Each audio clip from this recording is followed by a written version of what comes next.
Good morning. Good morning. Welcome to today's Thursday Talk in the Organizing Mindset podcast. I am Susanna Kay, and I'm so glad that you're here with me.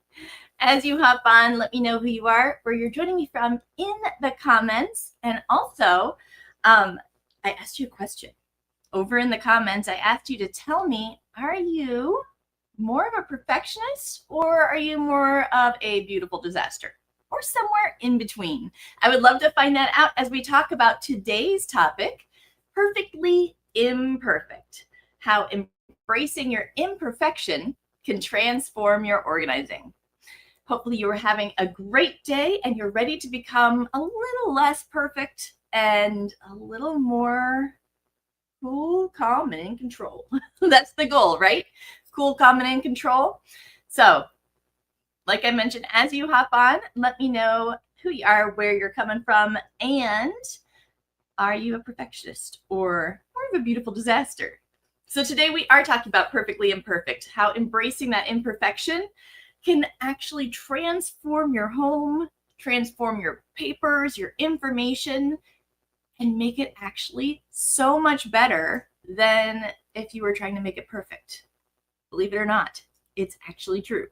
And a reminder, my Path members, all of my Pathfinders, if you're part of that part of that Pathfinders Plus club, there's a lot of P's I'm trying to say this morning. I should have done some vocal warm-ups.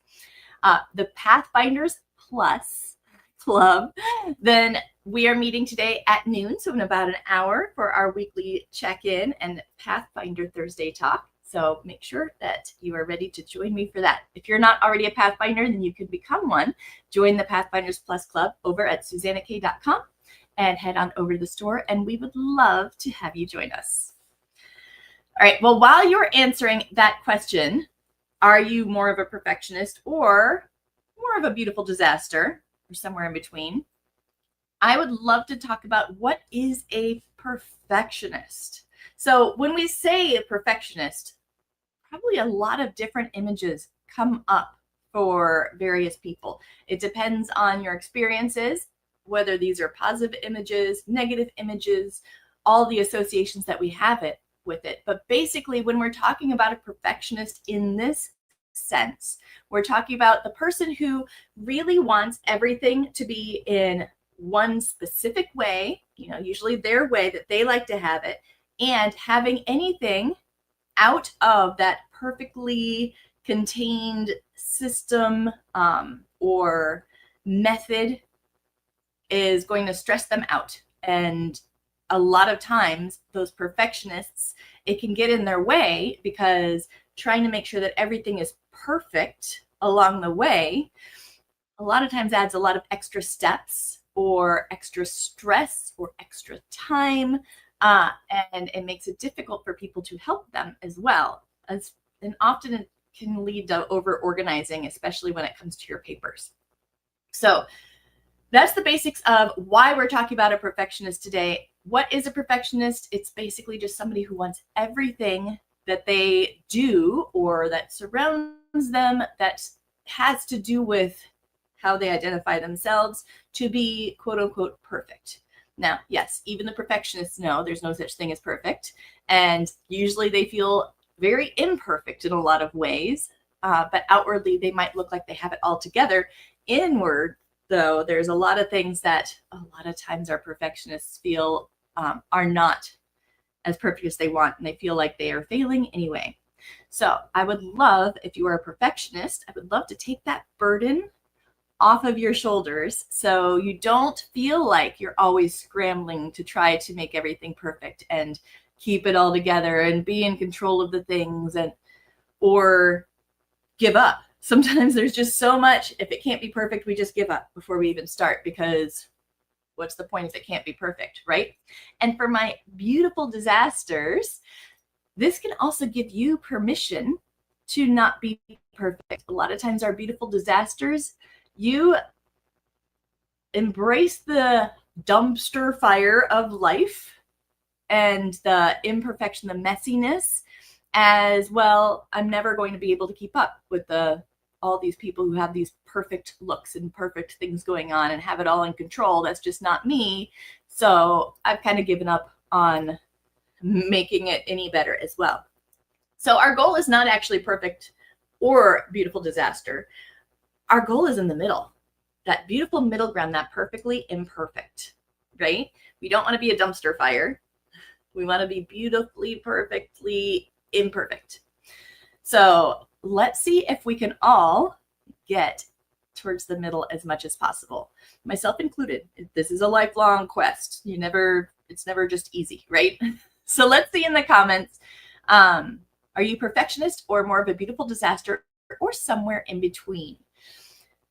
Let's see. So Denise says that she strives to be a perfectionist. She says, yet, alas, I've always been a beautiful disaster, right? It's so funny.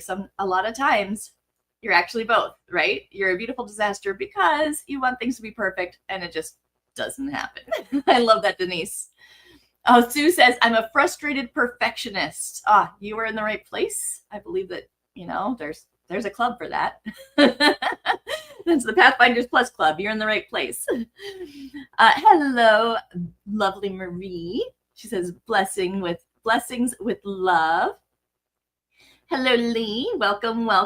And we have, lovely Marie says she is somewhere in between. Yay. That's awesome. That's our goal. We want to be just perfectly in between the two, right? Melody says, perfection is my goal, but I am far from that, right? Yeah, I don't know that I've ever met a perfectionist that feels like they've actually achieved perfection. It's always, that they're trying so hard to get there, but it's not working, right? So let's change your goals up today, Melody. We could do this. Lee says she is in between. Yes, I love in between. CJ says, good morning from a dedicated, imperfect perfectionist. Yes, imperfectly perfect. Love it. Suzanne says, I was a perfectionist years ago, but not so much now. Yay, that's a good transition. And let's see, Bonnie says, I'm both, depends on what I'm doing. Yes, and sometimes it will depend on the task. Some tasks I know I can easily slip into perfection mode very easily with specific tasks. And then other tasks I'm okay with not being as perfect with it. I need to avoid the perfection tasks unless it's something I'm doing just for fun and I want to be perfect because it's not taking up time that I need for something else. That's fine if I want. But when we've got things to do and we're not able to keep up, that's when we want to really adjust that perfectionist to perfectly imperfect. Lori says, perfectionist, but starting to just complete things, whether perfect or not. Yay, that is an amazing win. Woo, woo, woo. I love that. Complete it, whether it's perfect or not. Yes. Bonnie says, I think I try to be perfect and give up in mass frustration. Yeah, let me tell you, you are in the right place. There are so many other people just like you with that one. I get it. Yep. And CJ says, it's contextual. My perfectionism worked well for my patients during my career, but it gets in my way in my private life. Yes, and some careers you really do have to try to be as perfect as possible, especially if you are in a medical field or legal field or some of these financial fields, things like that can really impact other people. And it's choosing which tasks to be perfect with versus imperfect. But yeah, perfectionism is a good thing in some work fields, but it's really hard not to take that home with you, isn't it? Absolutely. Great thing to bring up. I love it. Nancy says, hi from a Virgo perfectionist in Colorado, right? Yep, our spreadsheet queen, right? And Nancy says, yes to CJ, it worked great for me in the Air Force. Yes, the military is one of those places where they aim for perfection. The nice thing is, though, the military is really good at not trying to do all the things at once. Because if they want perfect from you, then you're focusing on one thing at a time and you're doing it perfectly, but you're not juggling as many things at once during the times when they can control. That way, during those times when everything comes at you, you're able to do all the things, but you don't create a lifestyle of doing all the things. You create a lifestyle of focus, which is really, really fantastic mental state, that focus on just that task and being good at it. Love it. Eloise says, in between. Yes, in between is a great place to be, Eloise. I love that. Karen says, I try to be a perfectionist, but end up a beautiful disaster. Yep, you are not alone this morning, Karen. Sheila says, hi, everyone from frigid Hudson Valley in New York. Oof, yes, there's cold up north. Sheila is somewhere in between, depending on the task. Yep, and Melanie says, good morning from Southern California. I believe I'm in between. Just the other day, after our group hike, I put labels on some binders that hold model horse info, and though not perfect, they are labeled. That's awesome. Yay. Yes, perfect can get so in the way, right? Suzanne says, absolutely. Military, retired Navy, and medical, retired midwife. Oh, you had a double shot. Yep. So trying to shake it off from work and then come home and be able to rest and be a bit less perfect it's a good skill. It's definitely a good skill. All right. Well, let's talk about this. We already talked about what a perfectionist is as far as how we determine perfectionism. And within society here in the United States, a lot of times we talk about a perfectionist as though it's the goal, as though, if you're really good, you're a perfectionist, and that is something to try to attain and to be. But really, it's not healthy. That is not a good goal.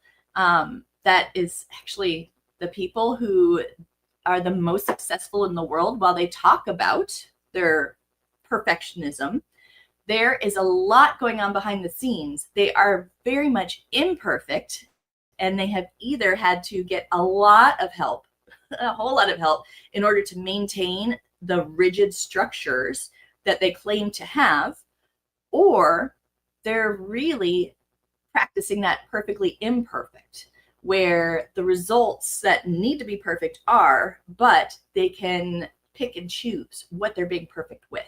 So within our society here in the US, we definitely raise up the people who say that they're perfectionists and say that there are these rigid type A personalities, no sleep, do or die, wake up at 5 a.m. and, run for 2 hours, whatever it is.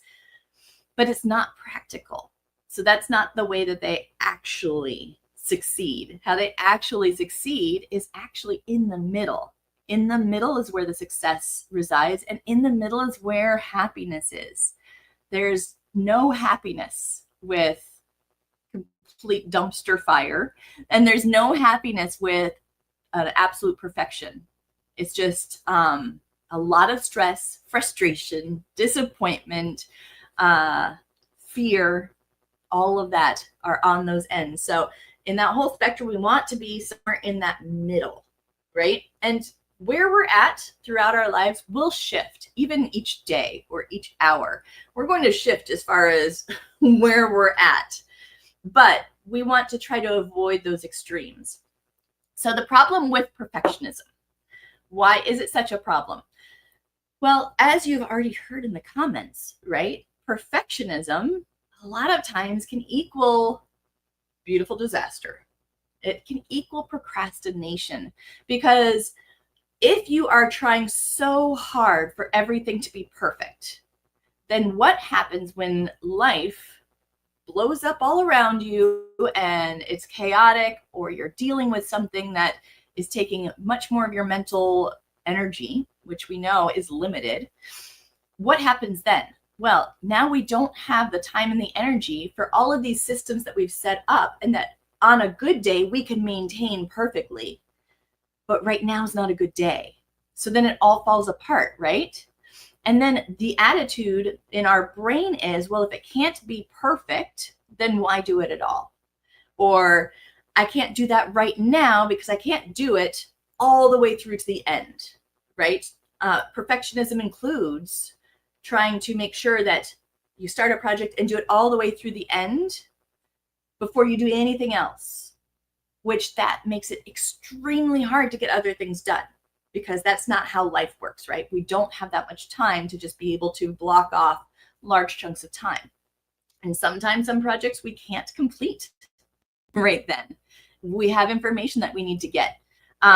Sometimes perfectionism includes needing to see the entire project from start to finish and have that plan and have it really structured out before you get started. That's perfectionism, having to know all the steps, having to see from the start to the finish. If you are stuck within trying to see the whole project, then that's going to hold you back. That's going to keep you from even starting, because it's really difficult to confidently see the whole project. And when you do, it rarely goes that way, does it? So that's why we've created milestones. We can talk about milestones a little bit as well, in order to avoid this perfectionism of needing to see the whole plan perfectly.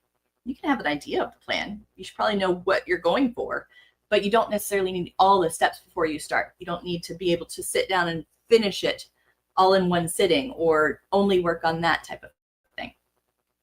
So perfectionism can lead to procrastination because we feel like either we don't have enough time to make it perfect, so we're not going to start, or we aren't sure what all of the future steps are. The plan is not completely solid yet, so we're not going to start until we see the whole plan. Or sometimes it's, well, I can't do it perfectly, so I give up. You know, when things start to fall apart around you and your surroundings are imperfect, it's very easy to just mentally, subconsciously, this is not even something that you realize you're doing sometimes, subconsciously think, well, why bother? Like, there's just too much. I don't even know where to start, so I'm going to sit on the couch. So perfectionism equals procrastination a lot of times. Not always, but a lot of times. And our goal right here is to make organizing and productivity and managing our lives easy, right? This should not be work, because organizing, it's not a start to finish and then you're done project. And when I talk about organizing, I'm talking about including like doing the tasks on your to-do list, getting things done, right? Just because your to-do list tasks are done for the day, does that mean that your to-do list is done? No, we're human. It's never done. There's always much more on a to-do list than we can do in our lifetime. So it's always a process. Organizing is a process. It's not a project. I have a misspelling.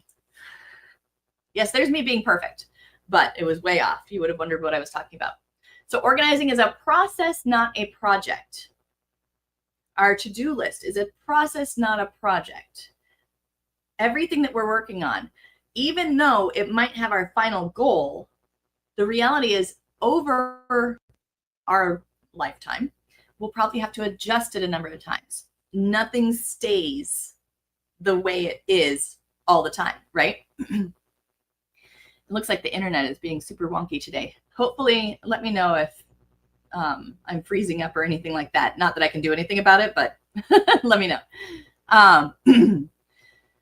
So organizing is a process. It's not a project. Just remember that just because something is done, it's going to be adjusted. It's still kind of a living, breathing thing that's going to grow with you, especially if it's any type of paper or information management system or any type of productivity habit or any actually organized space in your home.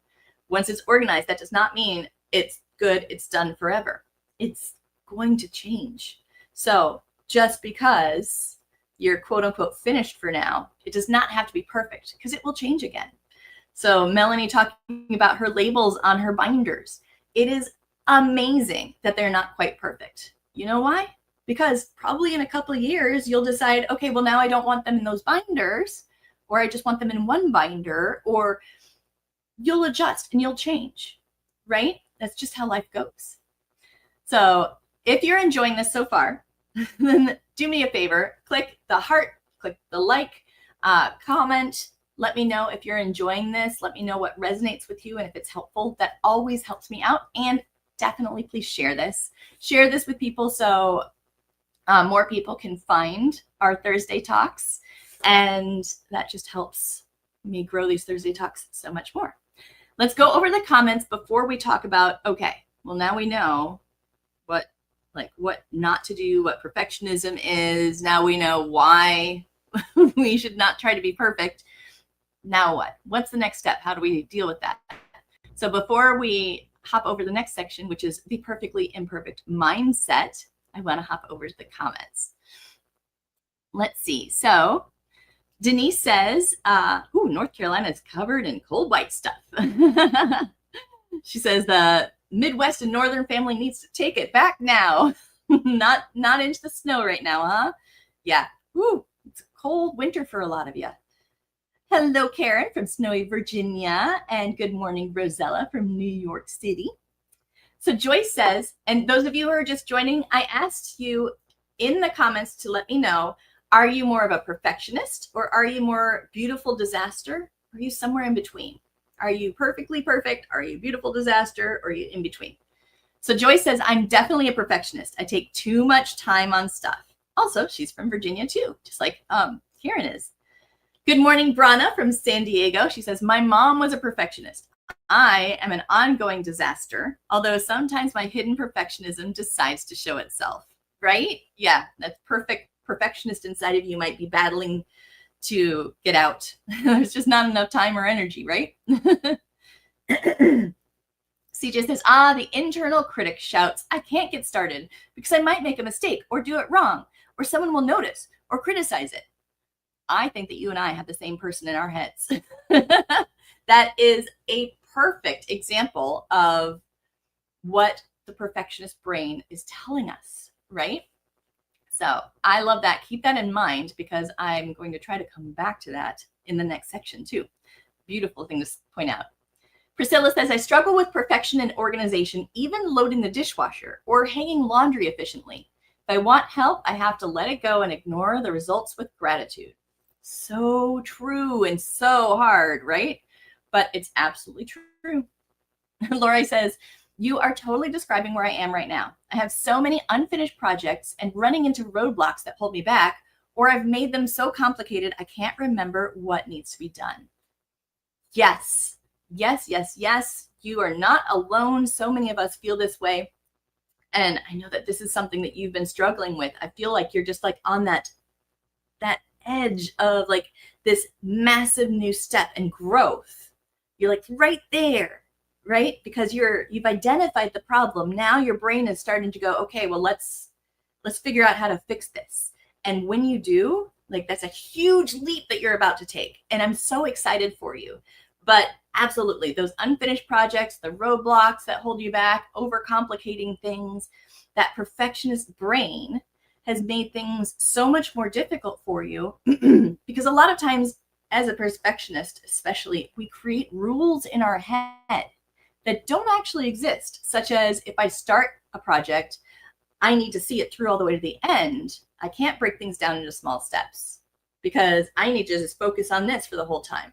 Or I need to see the whole plan ahead of time before I can even start. Things like that make it so much more difficult. And that leads to unfinished projects building up, right? And the overwhelm of so many loose ends and so much that you're trying to keep track of and so much frustration from these roadblocks. So you are doing absolutely amazing, Lori. And I love the insight that you have with what's going on. You're just beautiful, beautiful brain. Sharon says, yellow. It says yellow hands, red heart. That's the emojis. I love it. Sue says, I agree with CJ. And CJ says, Susanna's weekly planning sessions and embracing small steps have been game changers for me. Oh, I love that. Yay. That makes me happy. But it's true. That's one of the things that, as a recovering perfectionist myself, that was a beautiful disaster perfectionist, that helped me out so much was those small steps and actually sitting down and doing the plan at the beginning. So I'm so glad. Sharon says she's a perfectionist and it takes too long as a perfectionist. Yes.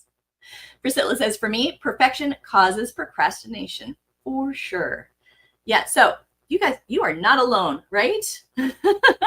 We can all understand this one. So let's talk about this. Whether you are a perfectionist and everything to the outside world looks perfect, you know, your Facebook and the external life that you show seems to have everything in control. Oh, there we go. I think that my camera froze up for a minute.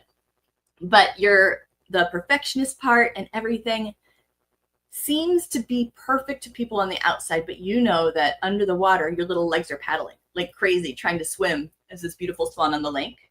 So whether you are the perfectionist that looks like you've got everything together, or if you are the beautiful disaster that has this inner perfectionist that's just frustrated and just wants to give up and just can't seem to pull it all together. It knows that it's smart enough. It knows that it's capable, but it also just feels like there's not enough time and there's just too much. That beautiful disaster, this is for you. So what do we do once we've figured out where we are? Or, even if you're on the middle of that spectrum, right? But you want to shift more in one way or another. Let's look at the perfectly imperfect mindset. And that's one of the things you hear me talk about all the time, right? Perfectly imperfect. And one of my favorite quotes, I am perfectly imperfect, and that is what makes me beautiful. And it's true. People's imperfections are what makes the person fascinating and relatable. And that gives us empathy and interest in them. You never see a movie with a character who's simply perfect. We would not be as interested or care as much or be able to relate to them. So being a little bit imperfect, being perfectly imperfect, is actually a way to be even more connected and have true relationships and help encourage people and be a great role model in the world. Our role models aren't usually perfect. Maybe the ones that we look at from a distance, but not the ones that we truly connect with and truly feel like they inspire us. People who inspire us are imperfect. I mean, I show you my imperfections all the time, right? Because it's just, otherwise I'd never get anything done. So the perfectly imperfect mindset. How do we become more perfectly imperfect? Whether we're becoming less of a beautiful disaster or, more further towards perfect from a beautiful disaster or further towards disaster from being perfect. How do we get to that middle, the perfectly imperfect, warm, gooey center that we want to be in? Sorry, I've got a frog in my throat today. So sorry if you hear me clearing my throat. So one way to think about things differently as a perfectly imperfect, beautiful human is flexibility. Having flexibility within all of your different systems and expectations in life is the key to being sustainable. It is impossible to have a rigid, structured, perfect system that never breaks down unless you are missing out on spending time and energy on all the fun stuff in life, right? You have to give up most of your life in order to maintain a rigid, perfect, quote unquote, system. So if we can be flexible with our systems, with our expectations of ourselves and of what we expect from the other people around us, then that is much more sustainable.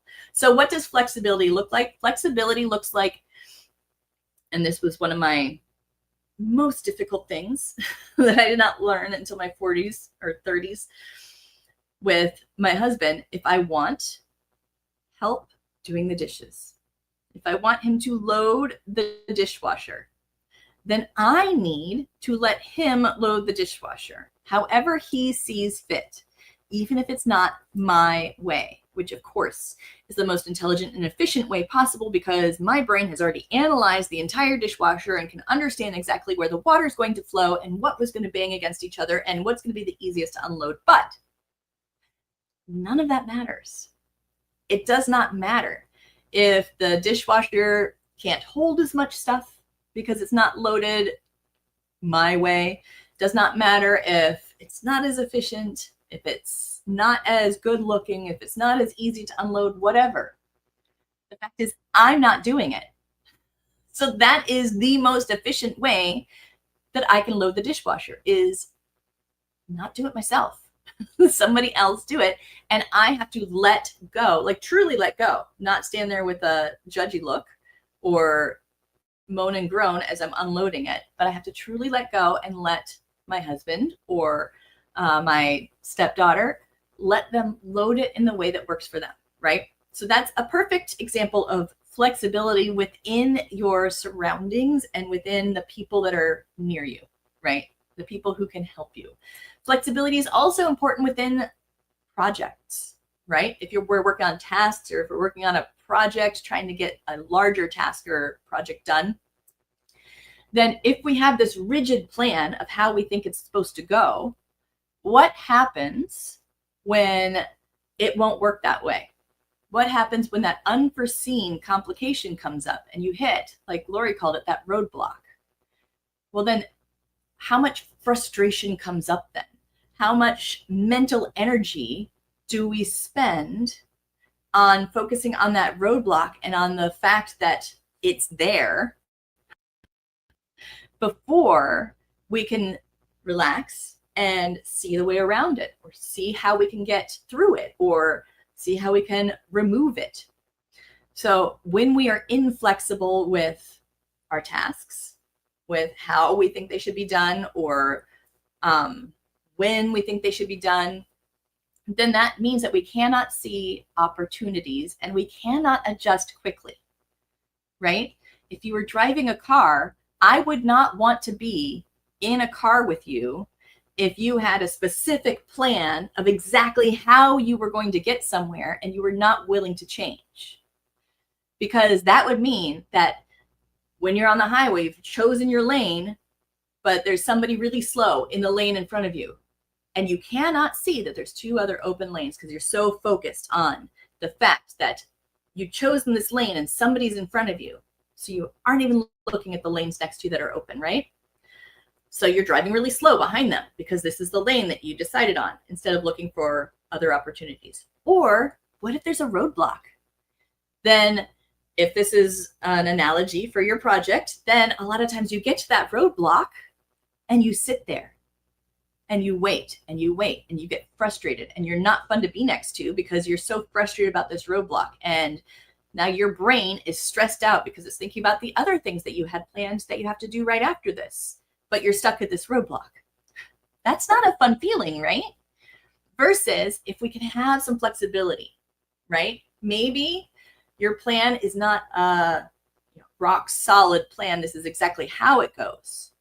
Maybe you can say, okay, well, these are the milestones that I want to hit, right? I want to, in my car on my trip, first off, I want to be able to, from Florida, I want to make it across the border into Georgia. So that's one milestone. My project is to get to California. But if I look at California as the goal the whole time, and I've got this rigid plan to get there, then it's going to take me longer than, okay, how do I get out of Florida? Right, so I'm going to hop on 75 and keep on going on 75. And my goal is Georgia. I'm going to make it to Georgia. Roadblock comes up. 75 is closed off partway there. Okay, well, that's okay. My plan is not to be on 75. My plan is to get to Georgia as my milestone, one small step of my plan. So I can be flexible, right? Okay, I can still reach my goal. It might not be perfect. It might take longer because now I've got this lane closure. So I'm going to hop over to 275 or a different road. Maybe I'll take back roads, but I'm flexible. So instead of focusing on the problem and letting that completely derail me, I've now adjusted and I am taking a longer path, but I can enjoy the scenery. I get a surprise chance to visit the Turf Museum along the way because I never even knew it was there, whatever it is. So flexibility, that's the key to sustainability, because life is going to throw so many roadblocks in our way. And if we can be less flexible, if we can decide that when we come back from the grocery store, you know what? We have almost no time. We have to get out the door for something else. You're not feeling well. Somebody else is putting away the groceries and they do not face all the cans forward. They just kind of put them in their places and they aren't even exactly with their groups, right? There's a can of green beans in the row next to it in front of the beets. That's okay. Did they get put away? Yes. Did you get out the door for the event because you got the groceries put away in time? Yes. So flexibility. So when we're trying to be perfect and perfectly imperfect, the people who are best at this practice flexibility. flexibility often, right? They practice not focusing on the task, focusing on the goal. So when we focus on the goal, we'll talk about that in just a minute. When we focus on the goal, the way that we get there does not matter as much. And that can be flexibility, right? So flexibility is the key to sustainability. When life throws wrenches in, then if you're flexible, then your systems will still survive because they are flexible systems. They are not rigid and they are not carved in stone. And then a rough first draft. Somebody who's flexible can also be okay with the first time you do something, it's not perfect. I mean, I bet the first time you rode a bike, it was not perfect. The first time you wrote a letter, it was not perfect. I mean, look at how you signed your name when you were in 3rd grade versus now. The first time we do anything, it's not perfect, right? And that's fine because that's what leads to being, in a triathlon, right? Now you ride a bike like a pro. That's what leads to getting the award in 9th grade for best handwriting. Because in 3rd grade, you were imperfect. You were doing your rough first drafts. And it's the same with all of our organization and systems at home. Just because you set up your paper system and it might not be exactly what it's going to stay, and it might not be professionally labeled with your label maker. It might be a mix of color file folders hanging around. You might not have even had a divider for something, so you used a cut up cereal box. That's okay. This is the rough first draft. You focused on the goal. We got the goal achieved, right? The goal is to organize the papers. And then later, if you can get it working, you can get that rough first draft and you can get that functional system, you can achieve the goal of having your papers all have a place and you can find them, and they're going to have a self-purging system because they're within that paper path system that we talk about. If you do that imperfectly the first time and it looks a little ratty and the categories are really broad, which is stressful for you to try out, but as time goes on, when you have a chance, you can go back and change the labels and use the label maker.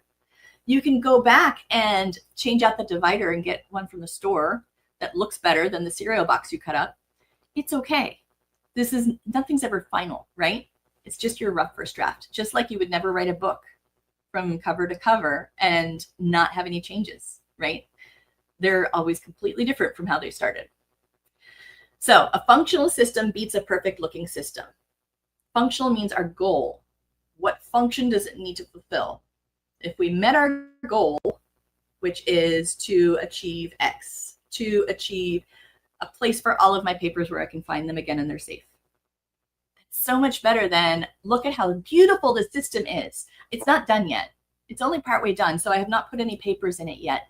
But I labeled and found the perfect color for all 20 of these file folders. Yeah, I still need to do more though. So it's not functional yet, right? But it looks perfect. So yeah, perfectly imperfect, that middle squishy, beautiful center that is so lovely and comfy and cozy and happy and easy. That center area, that perfectly imperfect area, has a functional system. And then later on, it can go back when it has time and just enjoy making it perfect because they aren't worrying about their papers. It's already taken care of. They're already filed, right? So your system should work for you. It should not look perfect. So before we go on to the last little bit, I wanted to talk about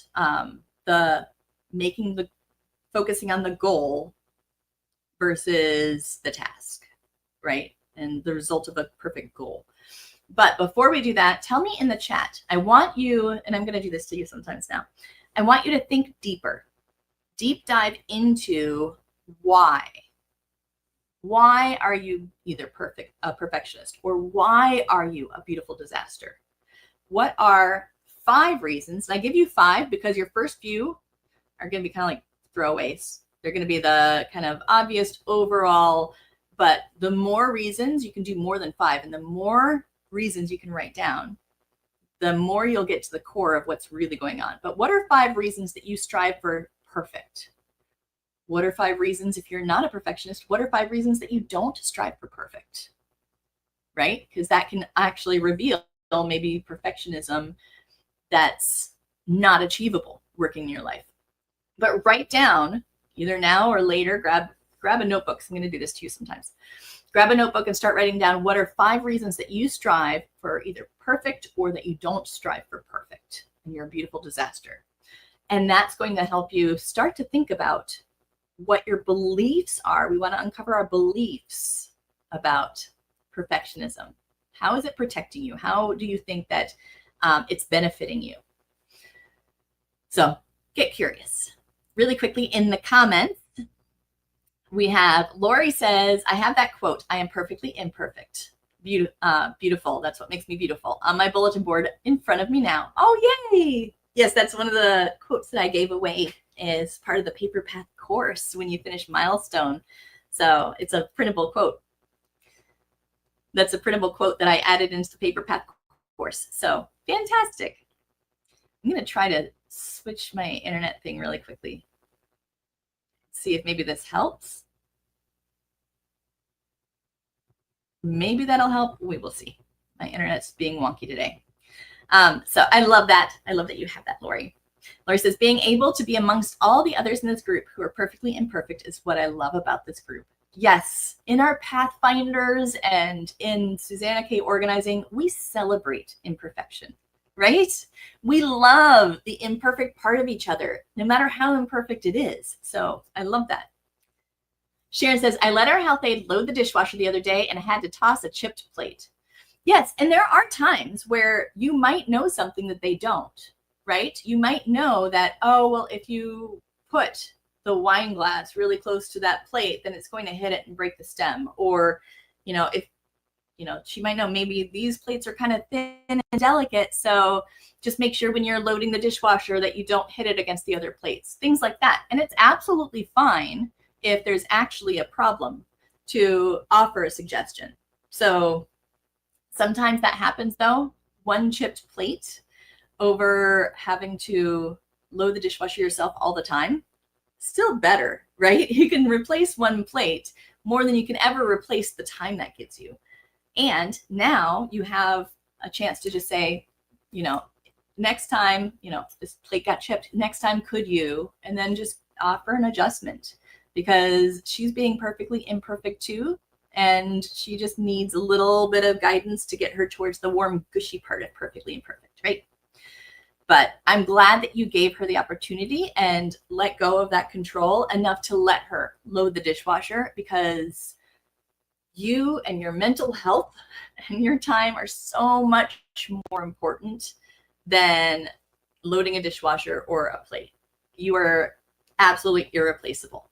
And yeah, I'm so proud of you for just letting her do it, because I know how stressful that is. Bonnie says, the other day I sat down to watch TV and the power went out. I was frustrated, but then chose to take a nap. Turned out it was a much needed nap, right?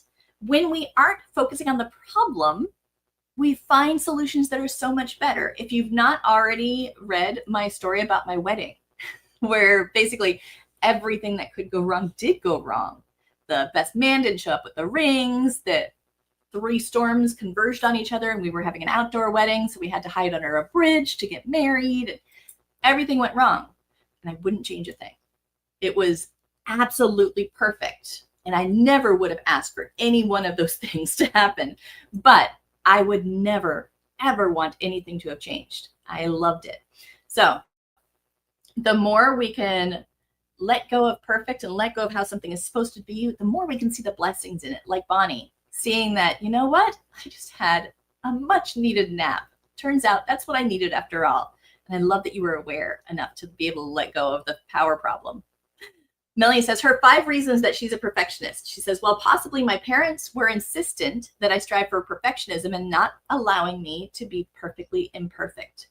Ooh, so I'm assuming that your parents are probably not still telling you all the time that you need to be perfect. So what is it that keeps you still doing it? Part of it is definitely habit. Having that, hammered into your brain will stick with you. But I would love hearing your thoughts, and we can talk about this even more in the Pathfinders right after this too, because it's always fascinating about some of these. Well, why? Well, why? Keep asking yourself why. CJ says her why: to avoid criticism even when it's imaginary. Girl, preaching to the choir there. I hear you. 2, to avoid disappointing someone. Yep, like Melanie, disappointing the parents, trying to be, what we're supposed to be. I hear that one. 3, to accept myself and maybe even feel pride in an achievement. Yes, and there are definitely times where we want to do that. We want to keep those times for the pride and let go of the ones that don't cause pride. Denise says, only have one reason I strive for perfect: childhood trauma. Yep, and that can absolutely do it. And now, like, you can be aware of it and start asking more why, like why still, and kind of dig down into, well, what if I decided to do something different now? Melanie says, nowadays I tend to try to make lemonade out of the lemons that life hands me at times. Yes, I love that. I see you do it all the time, Melanie. It's fantastic. So really quickly, before we wrap up, talking about how to be perfectly imperfect, that warm, gooey, comfy, amazing center where we get to have our cake and eat it too. I wanted to make sure that we talk about the goal. So one of the best ways, if you only do one thing, one of the best ways to think about, like to change your mindset about anything that you're doing, is to focus on, well, what is the goal of the task? Why am I doing this? What does this task need to, what change does it need to make? Or what result do I need from it? And normally I say focus on the task, not the result, but that's just for like our daily productivity. In this case, I want you to focus on, what is that goal? Why are you doing it? So whatever the task is, the task could be loading the dishwasher, right? Because that is a trigger for so many of us, including me. And that was a long road. What's the goal of loading the dishwasher? The goal of loading the dishwasher is to get clean dishes, right? Hopefully without any of them breaking. But the goal is to get safe, clean dishes. So if we focus on that goal and we don't care about how. So when Moose Pie or when the T-Rex load the dishwasher, and there have been occasionally a chipped bowl or something, and life happens, we are all human, but the goal is to get the dishes clean, to have them safe so they're not broken, and then my main goal, not do it myself. So letting go of how it gets done is the hard part, right? I choose not to control how they get it done. If they can't fit as much in the dishwasher, it's up to them. They are the ones that have to do the hand washing of whatever does not fit. That's fine. If something breaks, then we can work together to figure out, well, why did that break? And let them figure out as much as they can of, oh, well, maybe I should have done this different, right? And help them if they need it, but focus on the goal, not how. So another example would be, if you have a large project, maybe you are trying to set up the paper path system and you're working through the paper path course. Awesome. That's why we break it down into small steps and milestones, so it's nice and super simple. But the goal of the task is to have a place for every paper and be able to quickly and safely find anything you need when you need it, right? That's the ultimate goal. And each milestone, each little goal within is a goal, right? The first milestone is to set up your action file. And that's the goal. So the goal of that task is to have an action file that can hold every incoming paper that comes into your home and have it sorted by what's the next step. So that's the goal. That's it. I don't care what you use for your action file to hold the files. You could have an action file where you have huge push pins holding each category of task on a bulletin board on your wall, as long as they are categorized by what happens next and they can handle all of the mail that comes in and all the papers, right? Because that's the goal. How you do it does not matter. That keeps you open to new ideas, new opportunities, and it keeps you from having a rigid plan of this is how it has to go. It also keeps you from deciding that you have to complete it before you can do anything else. So you have to have, well, for the action file, it's not long. But if you had a longer project, that you would have to sit down and just focus on that and not do anything else until that's done. And that is not focusing on the goal. That is like focusing on the goal of the project, not the milestones. We use those milestones to break down bigger goals. So we have, okay, this is my stopping point that I can safely stop at, and then do other things if I need to, and then come back to it. So what is the goal of the task? And then you can make the goal perfect. So you can make it perfect that the dishes every time come out clean, not broken, and you didn't do them, right? That part can be perfect. But how it happens doesn't matter. So the goal of the action file can be perfect in that every paper that comes into your home can fit in there. Like it has a place. And it's categorized and you know what to do with it next. That's the goal, right? So the goal itself is perfect. The function is perfect, that result. But the action file itself, that's not the goal. It does not matter what the container is. It does not matter what the folders look like. It only matters that it's doing what it needs to do. And then the rest, you can go back and make it more perfect later. You can adjust it as you need to, but that's kind of an incidental along the way to the goal.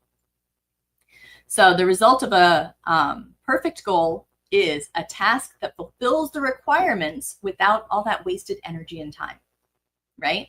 So think about when you're doing a project, what the real goal is. Not to have a perfect looking action file, but to have a place that holds all the papers. And the papers don't just go in there to die, right? That you know what to do with them, and you have that system that you can go in and work with them.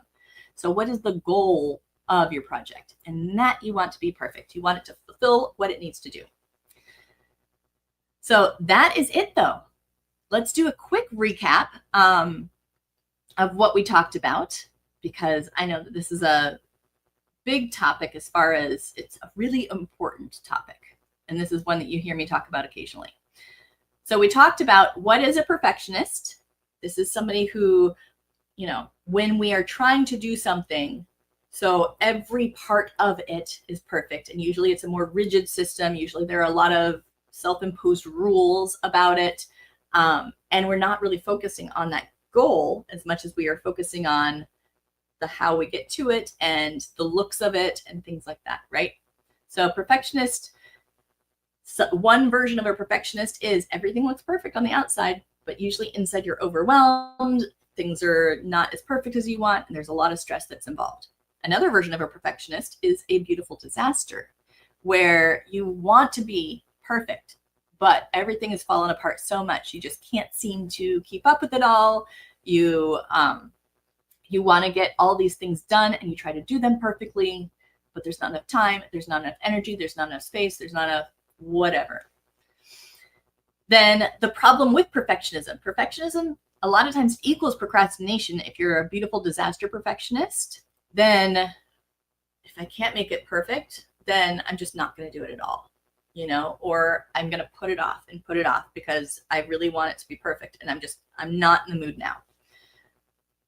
And the problem with perfectionism also is that we spend way too much time and energy on something when we could just focus on achieving the goal, right? And it gives us much more stress, right? Or it prevents us from completing things. And we are always that duck with our little feet like this under the water and either looking like a swan on top or looking like an absolutely like disheveled goose. But we're still doing this underneath the water. We want to be able to like glide on the water and under. We want to live in that warm, gushy center where your feet are just paddling and enjoying the ride. So the perfectly imperfect mindset, because we've got perfect over here, where, here in the US, perfect is looked at as the goal. So you're trying to be perfect over here. And over here, you've got the beautiful disaster, where your perfectionist side really wants things to be perfect, but it just seems so unachievable, right? So you just can't do it.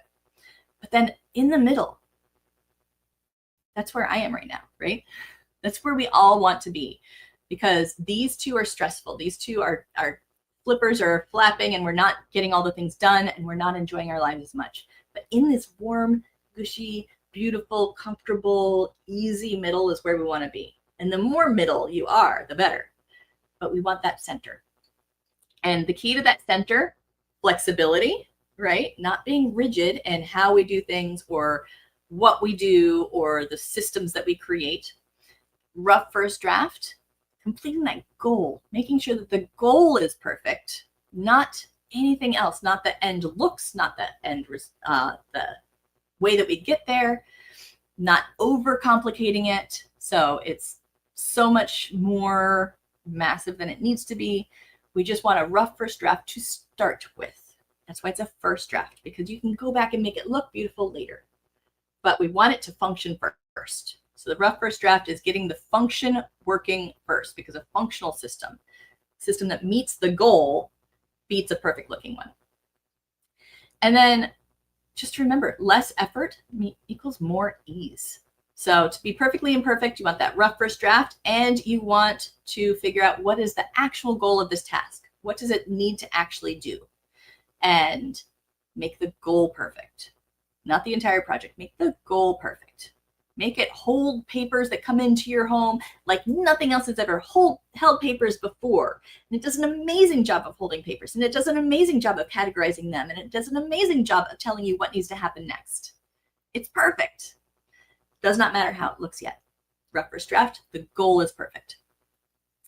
All right, so all of my Pathfinders, remember that at noon in a couple of minutes, we will hop over to the Pathfinders Thursday Talk. I wanted to say hop over to the chat really quickly.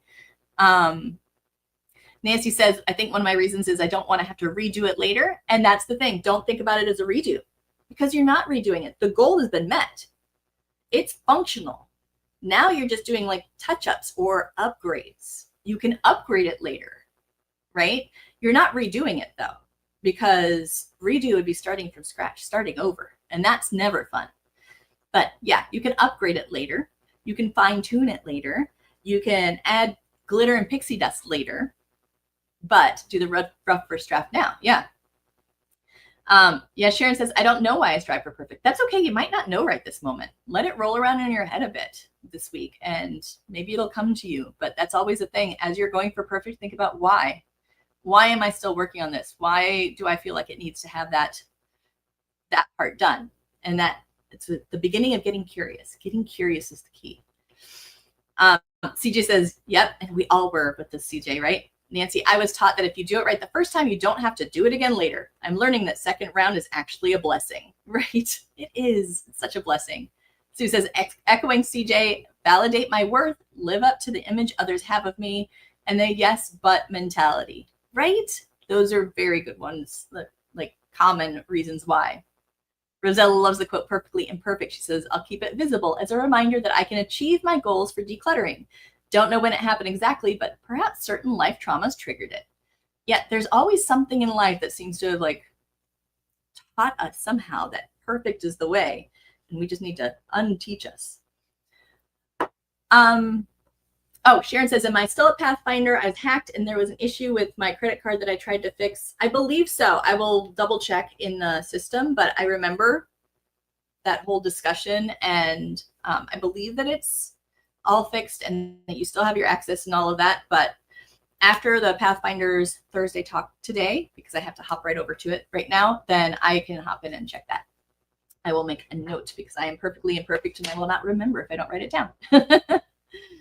Today's perfectionism equals procrastination. Yes, if I can't do it perfectly, I just don't want to try. Time to change that mindset. Amen, sister. Yes. Rosella, once again, thank you for your insight. Today's topic and message was right on point. Aw, you're so welcome, Rosella. And Laurie says, I lose sight of the goal. We are going to make you like a soccer champion. You're going to be watching that goal and aiming for it like a champ. You'll win the is it World Cup? So not a sports person, but yeah, we'll get you winning the goal and productivity World Cup. You're welcome, Sharon. All right, Pathfinders, and hopefully Sharon too. I will see you over in the Pathfinders Thursday talk right now. And everybody, I love you so much. You're doing amazing. Keep being imperfect, and you've got this, beautiful. Bye now.